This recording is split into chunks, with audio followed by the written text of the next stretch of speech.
தனக்கு நிகர் தான் தான் சொல்லக்கூடிய அளவுக்கு இரட்டையர்களாக வலம் வரக்கூடிய கால புருஷனுக்கு 3வது ராசியாக புதன் பகவானை அதிபதியாக கொண்ட மிதுன ராசி அன்பு சொந்தங்களுக்கு வணக்கம்.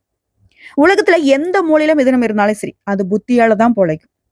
கஷ்டப்படுறதும் அதே புத்தியால தான் இருக்கும். அது வாழ்க்கையை உருட்டுறதும் வெற்றி பெறுவதுமே அதே புத்தியால தான் இருக்கும். ஸோ மிதுன ராசி நம்ம என்ன சொல்லலாம்?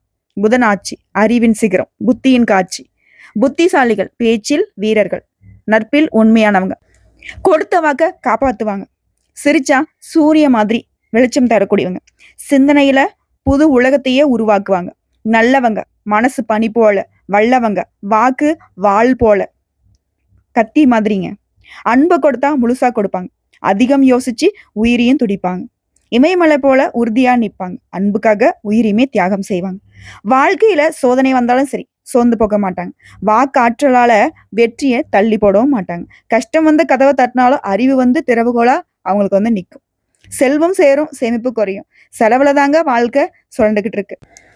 குரு கை வச்சா ஞானம் பெருகும், புதன் கை கோட்டால் அறிவு வளரும், விநாயகர் பெருமுடைய அருளால தடைகள் அகலும், துர்க்கையுடைய அருளால சாபங்கள் விலகும், குடும்பத்துல சோதனைகள் வந்தாலும் சரிங்க கூட்டத்துல மரியாதை குவியும், திருமண வாழ்க்கை கசந்து போனாலும் அன்பால மீண்டும் இணைந்திருவீங்க, திருமணம் ஆகாதவங்களுக்கு சந்தர்ப்பங்கள் வரும், குரு அருளால நல்ல ஜோடி கிட்டும், பெண்கள் என்றால் பேச்சில் நயம், ஆண்கள் என்றால் அறிவில் வல்லமை, உத்தியோகத்துல உச்சிக்கு போவீங்க, தனியார் வேலையில சாதனை செய்வீங்க, வியாபாரத்துல வாக்கால வாடிக்கையாளர்களை கவர்ந்து இழுப்பீங்க, விவசாயத்துல அறிவால நிலம் செழிக்க வைப்பீங்க, அரசியல் கூட்டத்தை கவர்ந்துடுவீங்க, ஆனா எதிரிகளுடைய பார்வைகளை தடைகளை கொடுப்பீங்க, ஆரோக்கியத்துல அவ்வளவு சீக்கிரம் சுலபம் இல்லை, மன அழுத்தம் வரும், தியானம் செஞ்சினாக்க சக்தி பெருகும், புதன் கிரகம் நட்பு தருவான், சூரிய பகவான் சோதனை கொடுப்பான், சந்திரன் மனசை கவருவான், சுக்கிரன் உங்க வாழ்க்கையை அழகாக்குவான், சனியால சோதனை வந்தாலும் அதிக பொறுமையால வெற்றி பெறுவீங்க. மிதுனராசி அறிவால வீரர்கள், அன்பால மென்மையானவங்க, பேச்சில சிங்கம், உங்க வாழ்க்கையே போராட்டம் தாங்க, ஆனா இறுதியில வெற்றி உங்களுக்கே சொந்தம். என்னம்மா அது, எங்களை பத்தி என்னென்னமோ பேசுறீங்க, உங்க வாழ்நாள் முழுவதும் இருக்கக்கூடிய பலன்களை கவிதை மாதிரியே சொல்லிட்டேன். இப்போ இதை நம்ம விரிவா பார்க்கலாமா? அதுக்கு முன்னாடி என்னம்மா இது, என்னத்துக்கான அந்த பதிவு இது, அது முன்னாடி நான் சொன்னேன், குரு கை கோட்டால் எல்லா விதங்கள்லையுமே உங்களுக்கு சௌபாகியம் கிடைக்கும், நீங்க சாதிக்கிறது உறுதின்னு சொன்னேன். புதன் பகவான் உங்களுக்கு அதிபதியா இருந்து நிறைய இடங்கள்ல உங்களை காப்பாத்தி விட்டாலும் கொஞ்சமாவது நமக்கு அந்த புத்தியால நமக்கு கிடைச்ச அதிர்ஷ்டங்கள் நிலைச்சிருக்க குருவுடைய அருள் வேணும். அந்த வகையில தான் குருவால நீங்க நல்லா இருக்க போறீங்க அப்படிங்கறத தான் நான் தெரியப்படுத்த போறேன். 38 ஆண்டுகளுக்கு பிறகு கடகராசிக்கு பேரரசிக்கூடிய குருவால உங்க வாழ்க்கை நிலை மாறப்போகுதுன்னு நான் சொல்றேன். அது எப்படி என்னங்கிறத தெளிவா பார்க்கலாங்க. இது எல்லாத்துக்கும் முன்னாடி குருவால நமக்கு ஒரு நல்லது நடக்க போகுது. ஸோ அவரை வணங்கி இந்த பதிவு நம்ம தொடங்கலாமா? உங்களால முடிஞ்சா திரும்பி சொல்லுங்க. இப்போ ஒரு சிலர் யோசிப்பீங்க, ஆமா நான் சொன்னா மட்டும் என் வாழ்க்கை மாறப்போகுதா? ஃபர்ஸ்ட் இந்த அவன் நம்பிக்கையை விட்டுடுங்க. நம்புங்க, நமக்கு நல்லது நடக்கும், தெய்வம் நமக்கு துணை வரும் அப்படின்னு. கிரகங்களை பொறுத்த வரைக்கும் உங்களுடைய நம்பகத்தன்மையும் சோதிப்பாங்க. எப்படி சனி பகவானை பொறுத்த வரைக்கும் உழைப்பை அவர் நல்ல வகையில இருந்தாலும் சோதனைகளை கொடுத்துதான் நிலையான உயர்வை கொடுப்பார். எடுத்தோடனே நம்ம என்ன சொல்றோம்னா, சனி பகவானா அப்பா அவர் கெட்டதான் பண்ணுவார், குரு பகவானா நல்லது பண்ணுவார் அப்படின்னு யோசிக்கிறோம். ஆனா குருவாலையுமே சில நேரங்கள்ல ஒண்ணுமே பண்ண முடியாம போயிடும். ஒருவேளை நம்ம வாழ்க்கையில் இப்போ நம்ம படக்கூடிய கஷ்டங்களுக்கு எந்த கிரகமும் நமக்கு சப்போர்ட் பண்ணலையோ அப்படின்ற ஒரு யோசனை வருது இல்லையா? உங்களுடைய ஜாதகம் என் கையில இல்லை, ஆனா பொதுவா மிதுனராசிக்கான பலன்கள் அப்படிங்கிறது இப்போ உங்களுடைய இடத்துல இருந்து 2வது இடம் தான் பார்த்தீங்கன்னா கடகராசி. அதாவது குரு பகவானுக்கு பொறுத்த வரைக்கும் கடகராசிங்கிறது அவருடைய உச்ச வீடு. ஸோ அந்த இடத்துக்கு இவர் போறதுனால, அதாவது மீளவே முடியாத கஷ்டத்துல நீங்க மாட்டிட்டு இருந்தாலும் சரி, நீங்க மீண்டும் உயிர் தள்ளக்கூடிய அமைப்புல இந்த குரு பேச்சு உங்களுக்கு துணை வராருன்னு சொல்றேன். புதனும் குருவும் கைகோர்க்கூடிய நேரம்னு சொல்றேன். உங்களுடைய ராசி சின்னம் என்ன? இரட்டையர்கள். அது போலன்னு வச்சுக்கோங்களேன். குருவும் புதனும் உங்களுக்கு இரட்டையர்களா செயல்படுவாங்கன்னு சொல்றேன். ஸோ இப்படிப்பட்ட குருவுக்கு ஒரு நமஸ்காரத்தை பண்ணிடலாமா? குரு பிரம்மா குரு விஷ்ணு குரு தேவோ மகேஸ்வரக குரு சாட்சாத் பரபிரம்ம தஷ்மை ஸ்ரீ குருவே நமக. குருங்கிறவர் நாமள படைச்சவர், விஷ்ணு பகவான் பாதுகாக்கக்கூடியவர், மகேஸ்வரர் யாரு? அழிக்கவும் தெரியும் காக்கவும் தெரியும். இப்போ உண்மையான பரம்பிரம்மமாக நிற்கக்கூடிய குருவை வணங்கி இந்த பதிவை நம்ம நீ சொல்லக்கூடிய ஸ்லோகெல்லாம் என்னால் சொல்ல முடியாது, காதுல கேட்டீங்களா? அதுவே உங்களுக்கு போதும். இல்ல, குருவை நான் வணங்கணும், அதுக்கு என்ன வழி சொல்லு? ஓம் குரு பகவானே போற்றி போற்றி. இதோட உங்களுடைய ஜாதக கட்டத்தை எடுத்துக்கோங்க. உங்களுடைய அதிபதி புதனும் குரு பகவானும் எந்த இடத்துல இருக்காங்கிறத கமெண்ட் பாக்ஸில் பதிவிடுங்க. நான் பின்னாடி சொல்கிறேன். இப்போ இந்த குருவுடைய பயிற்சிங்கிறது மிதுனராசியில் இருக்கக்கூடிய மிதுனராசின்னு பார்த்தோம்னாக்க எல்லாருமே இருப்போம். சின்னவங்க, பெரியவங்க, படித்தவங்க, படிக்காதவங்க, வயசானவங்க, சின்ன படிக்கக்கூடிய பிள்ளைகள், இப்படி அனைத்து துறை சார்ந்த வேலை செய்கிறவங்களும், அனைத்து வயதை சார்ந்தவங்களும் எல்லா விதமான உலகத்தில் ஏதோ ஒரு மூலையில் வாழ்ந்துட்டுருப்போம். உங்களுக்கு நான் சொல்லக்கூடிய பலன்கள் பொருத்தமாகுமா? கண்டிப்பாக ஆகும். அது மிதுன ராசி அப்படின்னா பொதுவான பலன். மிதுன ராசி, மிதுன லக்னம், மிதுன ராசியில் கூடிய ஒவ்வொரு நட்சத்திரத்துக்குமே இந்த பலன்கள் பொருத்தமாகும். இப்போ ஒன்றும் இல்லை, பணம் வரும்னு நான் சொல்கிறேன். கோடிக்கணக்கான பணம் வருமா? இப்போ கோடிக்கணக்கான பணம் வரக்கூடிய தொழில் செய்தால் கண்டிப்பாக வரும். இல்லை நீங்கள் கூலி வேலை செய்கிறீங்க, வாரத்துக்கு 2 நாள் 3 நாள் தான் வேலை கிடைக்குது, ஒரு 100 ரூபா சம்பளத்துக்கு போயிட்டுருக்கேன், மாதம் ஓரளவுக்கு சம்பாதிக்கக்கூடிய அளவுக்கு வருமானம் வரும். இல்லை நான் முன்னாடி சொன்ன மாதிரி 100 ரூபான்றது வந்து பார்த்தீங்கன்னா ஒரு 1000 ரூபா சம்பாதிக்க மாதிரி கூட வழி போகிறோம்.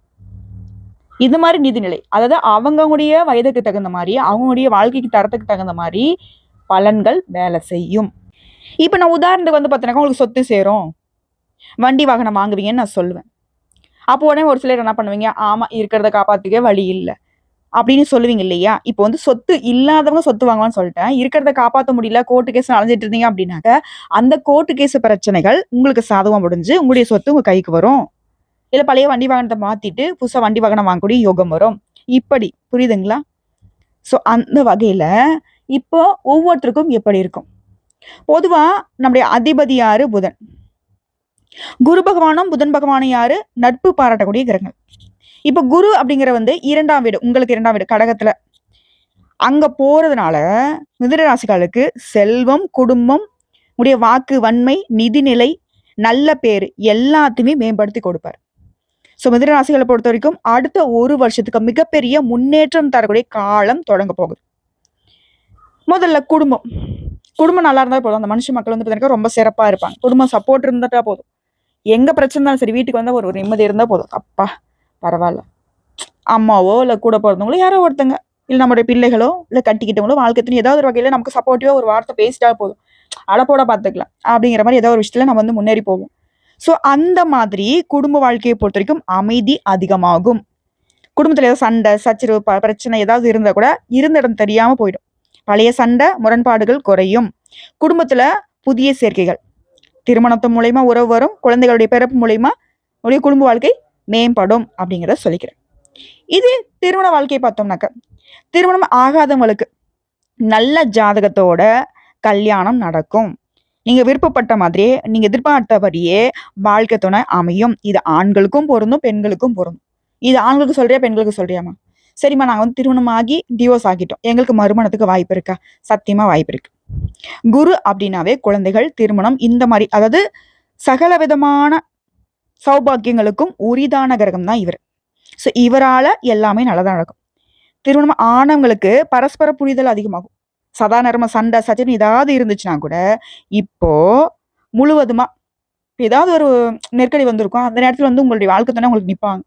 எப்படி நீங்கள் அப்படி பேசலாம் செய்யலாம். அப்போ வந்து ஒரு பார்த்தீங்கன்னாக்கா ஒரு புரிதல் வந்துடும். சே இவ்வளோ புரிஞ்சு வச்சிருக்காங்க, நம்ம தெரியாமல் இத்தனை நாளாக வந்து பார்த்தீங்கன்னாக்கா சண்டை போட்டோம். அந்த மாதிரி சந்தர்ப்பங்கள், சூழ்நிலைகள் கணவன் மனைவி உறவை மேம்படுத்தும். சின்ன சின்ன சண்டைகள் வந்தாலும் சரி, குரு பகவானுடைய கருணையினால அது ஈஸியாக மறைஞ்சு போயிடும். இப்போ குறிப்பாக நான் பெண்களுக்கு சொல்லட்டுமா?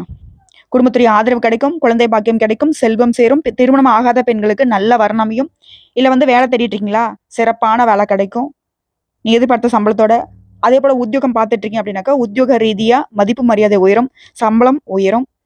நீங்கள் விருப்பப்பட்ட மாதிரியே இடமாற்றம் கிடைக்கும். நீங்கள் விருப்பப்பட்டபடியே சம்பளத்தோட உங்களுக்கு உயர்வு கிடைக்கும், பதவி உயர்வு கிடைக்கும். அரசாங்கம் சார்ந்த விஷயத்துல அனுகூலம் உண்டு.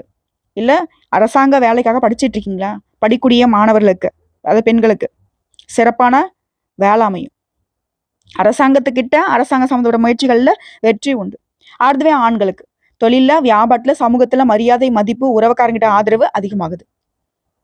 லாபத்துக்கு குறைவில்லை. நிதிநிலையை பொறுத்த வரைக்கும் செல்வம் சேரும், சேமிப்பு அதிகமாகும். திடீர் செலவு வரும், ஆனாலே அது சமாளிக்கக்கூடிய திறன் வகையில் பணம்ங்கிறது பல வகையில் உன் கையை வந்துட்டு நிரப்பும். அடுத்து கல்வி மற்றும் புத்தகம். படிக்கக்கூடிய மாணவர்களுக்கு படிப்பில் கவனம் தேவை. உடைய புத்திசாலித்தனம் தேர்வுகளில் வெற்றியை கொடுக்கும். பொதுவே மிதுன ராசிக்காரங்க கண்டிப்பாக நீங்கள் அரசாங்க உத்தியோகத்துக்கு இந்த போட்டித் தேர்வுலாம் ட்ரை பண்ணுங்க. ஏன்னா உங்களுடைய புத்தியை வந்து பார்த்தீங்கன்னாக்கா சாமர்த்தியமாக செயல்படக்கூடியது. வித்தின் செகண்டில் வந்து பார்த்தீங்கன்னாக்கா அழகாக பரீட்சை வந்துட்டு வெற்றி அடைஞ்சிருவீங்க. முயற்சி பண்ணுங்க.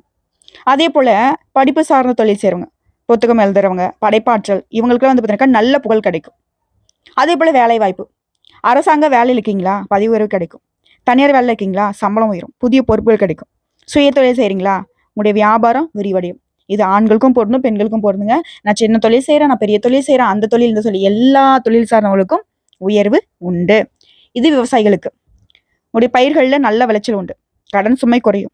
அதுவே அரசியல்வாதிகளுக்கு சமூக மரியாதை, மக்கள்கிட்ட ஆதரவு கூடும். தேர்தல் போட்டிகளில் உங்களுக்கு சாதகமான பலன் பெறதுக்கு வாய்ப்புகள் இருக்கு. மக்கள் கிட்ட உங்களுக்கான ஆதரவு பெருகுவதனால வரக்கூடிய தேர்தல்களில் உங்களுக்கான வாய்ப்பு பிரகாசமா இருக்கு. அதே போல உடல் நலத்தை பொறுத்த வரைக்கும் சின்னதா உடல் சோர்வு வந்து போகும், பெரிய பிரச்சனை எதுவும் இல்லை. சோம்பல், மன அழுத்தம் குறையும். இது எடுத்து உறவுகளை பொறுத்த வரைக்கும் உடைய சகோதரன் சகோதரிகள் இவங்கெல்லாம் வந்து உங்களுக்கு துணையா இருப்பாங்க. உறவுகள்கிட்ட சுயநலமா நடக்கிறவங்க கிட்ட மட்டும் கவனமா இருங்க. உங்களுக்கு தெரியும் இவங்க வந்து பார்த்தீங்கன்னா எப்போதாலும் தன்னுடைய வளர்ச்சிக்காக மட்டும் பாடு வைப்பாங்க. தான் கிட்ட வந்தால் நம்மக்கிட்ட எல்லாத்தையும் புடுங்கிட்டு போகிறதுக்கும் எப்போ பார்த்தாலும் ஏதாவது ஒன்று வந்து நம்மக்கிட்ட ஆதாயத்துக்காக தேடி வராங்க. அந்த மாதிரி உறவுகள்கிட்ட கவனமா இருக்கணும். இப்போ இது வரைக்கும் பார்த்த பலன்கள் எல்லாமே குருவால உங்க வாழ்க்கையில மாற்றம் வருது சொல்லிட்டேன். இப்போ குரு உங்களுக்கு கொடுக்குறப்போ புதன் பகவான் என்ன பண்றாரு? புதன் பகவானும் உங்களுக்கு உயர்வை கொடுக்க ரெடியா நிக்கிறார். புதன் பகவான் வந்து பார்த்தீங்கன்னாக்கா புத்தி, விவேகம், கற்றல் இதுக்கெல்லாம் அதிபதியா வந்து நிற்கிறாரா. ஜோதிடத்தை பொறுத்த வரைக்கும் புதன் பகவான் வந்து கன்னி ராசியில உச்சமாக்கக்கூடியவர். புதன் வந்து சுபகரோட சேர்ந்து இருந்துச்சுன்னா அறிவும் செல்வமும் கல்வியும் தருவாரு. அது வந்து பாவகரோட சேர்ந்து இருந்தா மன அழுத்தம், கவலை, குழப்பம்லாம் வரும். ஒருவேளை மிதுன ராசிக்காரங்க இப்ப நான் சொன்ன இந்த மன அழுத்தத்துல இருக்கிறது, கவலைப்படுறது, குழப்பத்திலேயே இருக்கிறீங்க அப்படின்னா உடைய புதன் பகவான் உங்களுடைய அதிபதி வந்துட்டு வலுவா இல்லைங்கிறது தான் அர்த்தம். இப்போ இந்த புதனும் குருவும் உறவுங்கிறது மென்மையான உறவு. இப்ப குருவாலையும் புதனாலையும் அறிவு, ஞானம் ரெண்டும் சேர்ந்து உங்களுக்கு மிகப்பெரிய வெற்றியை தரப்போகுது. குரு வந்து உங்களுக்கு ஆன்மீகத்தை உயர்த்தி வைக்கிறாரு. புதன் வந்துட்டு உடைய ஆன்மீக உணர்வை உலக வாழ்க்கையில வெற்றியை பெற வைக்கிறாரு. குரு புதன் சந்தானம் அப்படின்னு சொல்லுவோம் நாங்க வந்து ஜாதகத்துல. புத்திசாலி, நல்லொழுக்கம், கல்வி, மரியாதை, செல்வம் எல்லாத்தையுமே நீங்க பெற போறீங்க. பொதுவா மிதுன ராசிக்காரங்க அறிவாளிங்க, புத்திசாலிங்க, பேச்சாலவே எல்லாரையும் கவரக்கூடியவங்க. புதன் பகவான் என்னத்துக்கு? கல்விக்கு, வாணிகத்துக்கு, விவேகத்துக்கு, சிறந்த வாழ்க்கை முறைக்கு. ஸோ குரு புதனுடைய உறவுங்கிறது உங்க வாழ்க்கையில உயர்வை கொடுக்க போகுதுன்னு சொன்னா அதை சார்ந்து சில விஷயங்கள் உங்களுக்கு மாற்றம் வரும்னு சொல்றேன். கல்வியில சிறந்த வெற்றி, பேச்சு திறனால அபரிவிதமான வளர்ச்சி பார்க்க போறீங்க. வியாபாரத்துல வளர்ச்சி, சமுதாயத்துல மதிப்பு, மரியாதை. இப்ப எல்லாத்துக்கும் மேல ஓகே புதன் பகவானும் நல்லது பண்ண போறாரு, குரு பகவானும் நல்லது பண்ண போறாரு. நிஜமா இவங்க 2 பேரும் தரக்கூடிய வாய்ப்புகள் எனக்கு பலிக்குமா? நானா பார்த்தீங்கன்னாக்க எல்லாவற்றிலும் கரெக்டாக தான் இருக்கேன். ஆனா ஏன் எனக்கு வந்து கஷ்டம் வருது? வாழ்நாள் முழுவதும் ஏன் எனக்கு கஷ்டம் வருது? அப்படின்னா, சத்தியமா சொல்றேன், கரெக்ட்டா இருக்கீங்கன்னு உங்களுக்கு தோணுனாலும் ஒரு சில விஷயங்களை மாத்தி தான் ஆகணும். அது எந்த மாதிரி? நாம ஏன் கஷ்டப்படுறோங்கிறத ஃபர்ஸ்ட் புரிஞ்சுக்கணும். நிலைத்தன்மை இன்மை. ஒரு ஸ்டேபிள் கிடையாது நீங்க. புதன் ஆட்சி செய்ற ராசிங்கிறனாலயும் அறிவு அதிகம் தான். ஆனா அந்த அறிவு வந்து ஒரே பாதையில நீங்க பயன்படுத்தவே மாட்டீங்க. அடிக்கடி மனசு மாறிக்கிட்டே இருக்குது. நிறைய விஷயங்கள் வந்து அது பல விஷயங்கள்ல குதிக்கிறது. ஒரு விஷயத்த முடிக்காமலேயே இன்னொரு விஷயத்துக்கு போறது. இதனால நல்ல வாய்ப்புகள் கூட கைவிட்டு போயிடும். இது உண்மை நினைச்சா கமெண்ட் பாக்ஸ்ல பதிவிடுங்க. அதே போல ஓவர் திங்கிங், அதிக சிந்தனை. ஒவ்வொரு விஷயத்தையுமே அதிகமா யோசிக்கிறது. கரெக்டு தான். ஒரு விஷயம்னு பார்த்தனாக்க செய்யறதுக்கு முன்னாடி பல டைம் யோசிக்கலாம். அதுக்குன்னு யோசிச்சுட்டே இருந்தாக்க அதுக்கான வாய்ப்பை நம்ம கையை விட்டு போயிடும். அதுக்கான நேரம் முடிஞ்சு போயிடும். யாராச்சும் சொன்னா அதே மாதிரி உடனே நம்புறது. நம்பி அந்த விஷயத்துல வந்து செஞ்சிடறது, பின்னாடி வருத்தப்படுறது. இதனால மன அழுத்தமும் குழப்பம் மட்டும்தான் கடைசியில மிஞ்சிருக்கும். அதே போல உறவுகள்ல சோதனை. பேச்சுத்திறன் அதிகமா இருந்தாலும் சில சமயம் அந்த வாக்காளவே நிறைய பிரச்சனைகள் வந்திருக்கும். இப்பவும் சந்திச்சிட்டு இருப்பீங்க. அதாவது நேரம், காலம், இடம், பொருள், ஏவல் இதெல்லாம் வந்து பார்த்தீங்கன்னாக்க புத்திசாலிங்க சரிவர பயன்படுத்த மாட்டாங்க. அதுக்கு உதாரணம் சொன்னாக்க மிதுன ராசி சொல்லலாம். எங்க சொல்லுங்க பார்க்கலாம். உங்களுக்காக என்னைக்காவது ஒரு விஷயத்த செஞ்சு அழகா ஸ்கெட்ச் போட்டு வெற்றி உங்க பக்கம் வந்திருக்கா? வர மாதிரி இருக்கும். கடைசியில் பார்த்தா உங்களுக்கு வந்து அது கிடைச்சிருக்காது, மற்றவங்களுக்கு கிடைச்சிருக்கும். ஏன் முட்டாள்கள்லாம் ஜெயிக்கிறாங்களே? சில சமயம் நீங்களே யோசிச்சிருக்கீங்க, ஏன்னா அதை நான் சொல்லி கொடுத்து நான் வழிகாட்டி இன்னைக்கு அவன் நல்லா இருக்கான், நான் இப்படி கஷ்டப்படுறேன். ஆனால் உங்களால வெளியில ஒத்துக்கவே முடியாது. அதே போல சொந்த உறவுகள்லயே தவறான புரிதல். நீங்க ஒன்று சொல்லுவீங்க, அவங்க புரிஞ்சுப்பாங்க. உறவுகளால துரோகம். ச்சே, இவங்கலாம் நமக்கு அப்படிப்பட்ட உறவு, எதனா ஒரு கஷ்டம்னாக்கா நமக்கு இருப்பாங்க, செய்வாங்க, அப்படி இப்படின்னு யோசிச்சிருப்பீங்க. அழகா சிரிச்சுக்கிட்டு கழுத்த எடுத்திருப்பாங்க. இதையும் உண்மை. அதே போல பணம். மிதுனராசிகளை பொறுத்தவரைக்கும் சுலபமா பணம் சம்பாதிப்பாங்க. ஆனா, அதே வேகத்துல செலவு செய்யக்கூடிய பழக்கம் இருக்கும். நீங்க வாழ்க்கையில பண விஷயத்துல சேமிப்புல கவனம் செலுத்தணும். வாழ்நாள் முழுவதும் பார்த்தீங்கன்னாக்கா, பணம் உங்க கையில இருந்துகிட்டே இருக்குனாக்க, போராடக்கூடிய நிலை மட்டும் தான் பார்த்துட்டு இருக்கீங்க. அந்த போராட்டம் ஓரளவுக்காவது உங்களுக்கு குறையணும்னு நெனச்சா, சேமிக்கிற பழக்கத்த அதிகப்படுத்துங்க. உங்க கையில எதோ செலவாகுதா, அது ஏதாவது ஒரு விதத்துல முதலீடு பண்ணி வச்சுருங்க. ஒரு தங்கம் வாங்குறதோ, ஏதாவது ஒரு வகையில. புரியுதுங்களா? அதே போல கிரக சோதனை. இது நாள் வரைக்கும் கடவுள் தான் சோதிக்கிறார்ன்னு நெனச்சீங்க இல்லையா? அதெல்லாம் கிடையாது. 9 நவகிரகங்கள் இருக்காங்க இல்லையா? ஒவ்வொருத்தரும் ஒவ்வொரு பக்கம் திரும்பி உட்காந்துக்கிட்டு நமக்கு சோதனை கொடுப்பான். இப்போ புதன் பகவான் அப்படின்னாவே நல்ல பலன் தரமாட்டார். இப்படி அதிபதி உங்களுக்கு நல்ல பலன் தரதில்ல. சில நேரங்கள்ல சூரியன், செவ்வாய், சனி பகவானுடைய பார்வையினால சோதனை உண்டு. அதனால தான் வாழ்க்கையில இடையூறுகள், தடைகள் தொடர்ந்து வந்துகிட்டே இருக்கும். ஏம்மா, கடைசியில அடிமட்டிலே கை வச்சிட்டியாம்மா, புதன் பகவானே எனக்கு நல்லது பண்ண மாட்டாரா? அதிபதியே கைவிட்டா அப்புறம் மத்த கிரகங்கள் எங்க பண்ண போறாங்க?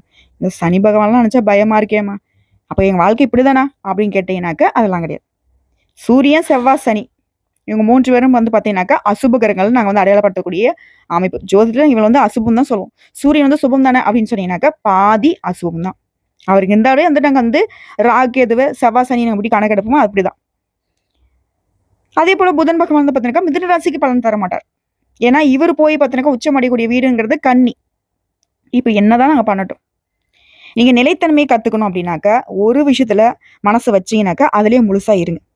அதே போல சேமிக்கிற பழக்கம். பணம் கையில வந்துச்சா, செலவு பண்ணாம சேமிக்க கத்துக்கோங்க. புதன் குருவுடைய பரிகாரம் செஞ்சீங்கன்னா, புதனுக்கு பச்சை நிற உடை அணியிறது, குருவுக்கு மஞ்சள் நிற உடை அணியிறது. புதன்கிழமையும் வியாழக்கிழமையும் இந்த 2 நாட்களை இந்த 2 தெய்வங்களுக்கு அர்ப்பணிச்சிருங்க. நவகிரக விற்றக்கூடிய புதன் பகவானுக்கு பச்சை வஸ்திரம் சாற்றி பச்சை பயிரை பார்த்தீங்கன்னா நைவேத்தியமா படைச்சு அவருக்கு நல்லெண்ணெய் தீபம் ஏற்றி வழிபாடு செய்யுங்க. தொடர்ந்து செய்யுங்க. முடிஞ்ச புதன்கிழமைகளை அசைவ உணவுகளை தவிர்த்துருங்க. புதன்கிழமையில புதன் பகவானுக்கு விரதம் இருக்கிறது சிறப்பு. ஒருவேளை புதன் பகவானுக்கு இருக்க முடியல அப்படின்னா புதன் பகவானுக்கு உரிய அதிர்ஷ்ட தெய்வமான விஷ்ணு பகவான வழிபாடு செய்யறது உங்களுக்கு சிறப்பான வழிபாடு. இப்போ விநாயகர் பெருமுடைய வழிபாடு. புதன் பகவானுக்கு பிரதான பரிகாரம்னு கேட்டீங்கன்னா விக்னங்களை தீர்க்கக்கூடிய விநாயகர் பெருமான் வழிபாடு தாங்க. புதனை சரி கட்டிடலாம். அதே போல பேசுறப்ப கவனம் வேணும்.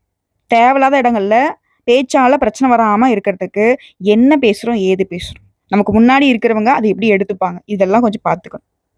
ஸோ மிதுன ராசி அறிவு, புத்திசாலித்தனம், வாக்காற்றல் எல்லாமே இருக்கு. ஆனா அவசரம், நிலையில்லாத்தன்மை, செலவு பண்றது இதெல்லாம் தான் உங்க வாழ்க்கையை சிரமப்படுத்திக்கிட்டே இருக்கு. ஸோ இதெல்லாம் மாறணும். புதன், குரு இவங்களுக்கு பரிகாரம், விநாயகருடைய வழிபாடு, சேமிக்கிற பழக்கம், பொறுமை இவ மட்டும் இருந்தா போதும், அழகா வாழ்க்கையை சீரும் சிறப்புமா மாத்திக்கலாம். இப்ப இந்த குரு தரக்கூடிய வாய்ப்புகள் உங்களுக்கு நிலைச்சிருக்க நீங்க போக வேண்டிய கோவில்கள்: ஆலங்குடி ஆபத் சகாயேஸ்வரர் கோயில், தஞ்சாவூர் மாவட்டம். அதே போல கற்பக விநாயகர், பிள்ளையார்பட்டி விநாயகர் கோவில். இது நீங்க குடும்பத்தோட போயிட்டு வர வேண்டிய ஆலயங்கள். இது இல்லாம அனுதினமும் குருவிற்கும் விநாயகர் பெருமானுக்கும் உங்க வீடுகளில் பூஜைகள் செய்யுங்க. இல்ல பக்கத்துல கூடிய நவகிரகங்களில் போய் குரு பகவானுக்கு வழிபாடு செய்யுங்க. அதே போல பக்கத்துல கூடிய விநாயகர் பெருமானுக்கு போயிட்டு வழிபாடு செய்யுங்க. வேண்டுங்க. கடவுளை தாண்டி வேற எதுவும் உங்களுக்கு நல்லது கொடுத்துறாது. அதே போல திருவாரூர் தியாகராஜர் சுவாமி கோயில். இந்த திருவாரூர்ல குரு, புதன், விநாயகர், சிவன் இவங்க எல்லாருடைய ஆசீர்வாதத்தையும் தரக்கூடிய கோவில். இப்ப குருவால உங்க வாழ்க்கையில எந்த மாதிரியான மாற்றங்கள் வரும், நீங்க அந்த மாற்றத்தை எப்படி தக்க வச்சுக்கணும், எல்லாத்தையும் சொல்லியாச்சு. ஸோ ஒட்டுமொத்தமா அக்டோபர் மாதம் 18ஆம் தேதி கடகராசிக்கு பிரவேசிக்கக்கூடிய குருவால உங்களுக்கு நிதி வளம், குடும்பத்துல அமைதி, தொழில முன்னேற்றம், அனைத்து விதங்களிலுமே நல்ல வளர்ச்சி. வாழ்க்கையில ஒரு புதிய அத்தியாயமே உங்களுக்கு தொடங்க போகுது. இது இன்னும் சிறப்பாக இருக்கிறதுக்கு பரிகாரங்களையும் சேர்த்து செய்யுங்க. இன்னும் சிறப்பான பலன்கள் கிடைக்கும். ஸோ எப்படி பார்த்தாலும் சரி 100க்கு 100% மிதுன ராசிக்காரர்கள் சிறப்பாக வாழ போறீங்க. வாழ்க்கையில் இருக்கக்கூடிய சிரமங்கள் எல்லாமே இருந்த இடம் தெரியாமல் மறைய போகுது. மறக்காம உங்களுடைய ஜாதக கட்டத்துல புதன் பகவானும் குரு பகவானும் எங்க இருக்காங்கிறத கமெண்ட் பாக்ஸ்ல பதிவிடுங்க. ஒருவேளை இவங்க இந்த சுப கிரகங்களோட இருந்தா இந்த பலன்கள் அப்படிங்கிறது இன்னும் மேம்பாடு அடையும். ஒருவேளை அசுப கிரகங்களோட கூட்டணியில் இருக்காங்க அப்படின்னாக்க கண்டிப்பா நல்லது நடக்கும், என்ன கொஞ்சம் தாமதப்படும். இவ்வளவுதாங்க வித்தியாசம். புரியுதுங்களா? வாழ்த்துக்கள். வாழ்க வளமுடன். அதாவது தனக்காரகன் பிளஸ் புத்திகாரகன் இவங்க 2 பேருடைய சேர்க்கைங்கிறது மிதுன ராசிக்காரர்களை பிரகாசமா ஒளிர வைக்க போகுது. வாழ்த்துக்கள்.